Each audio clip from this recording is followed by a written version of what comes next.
Pierre Laurin, un vaccin qui n'est pas encore homologué, mais qui a déjà un nom évocateur, Spoutnik, ça en dit long sur les ambitions de la Russie? Oh, je pense que c'est un petit clin d'œil au fait qu'on a enterré scientifiquement la Russie depuis un certain temps.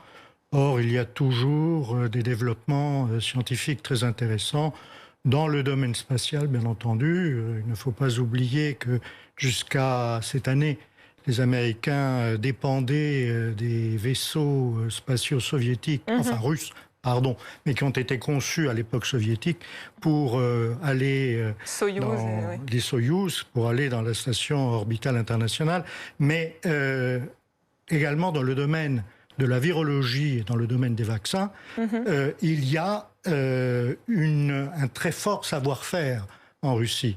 On ne peut pas d'un côté dire qu'ils ont développé des armes terribles biologiques ou bactériologiques et dire en même temps mais ils sont nuls, ils ne savent rien faire. Oui, ça ne sort pas de nulle part ce vaccin, c'est ça que vous êtes en train de nous dire, c'est qu'il y a quand même un savoir-faire en termes de recherche. Il y a un savoir-faire, il y a également une politique, parce que la politique de vaccination de la population, elle existe depuis la fin de la Seconde Guerre mondiale et elle est très efficace, très au point et obligatoire. La vaccination pour les maladies principales qui parfois en Europe occidentale ont été laissés de côté parce qu'on se disait ça va, on ne risque plus rien.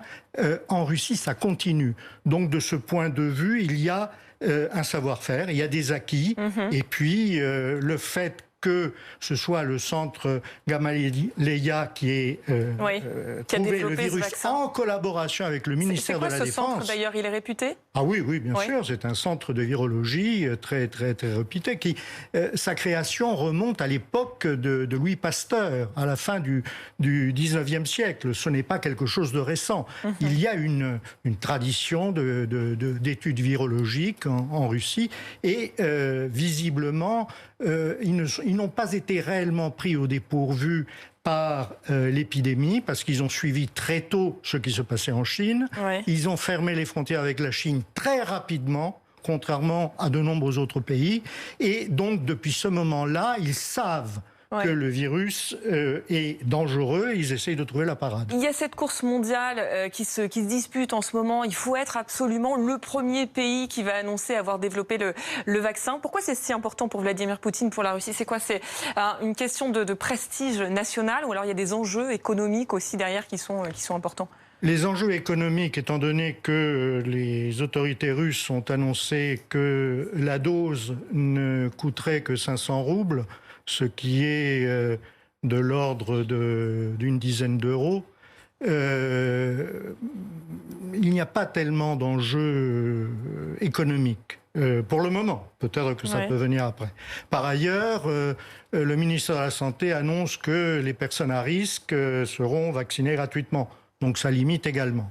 En revanche, du point de vue du prestige, évidemment, vous imaginez si c'était un labo français qui avait trouvé le vaccin ou qui avait enregistré, parce que pour le moment, il s'agit d'un enregistrement. On ne sait pas encore si ce sera efficace réellement ou pas.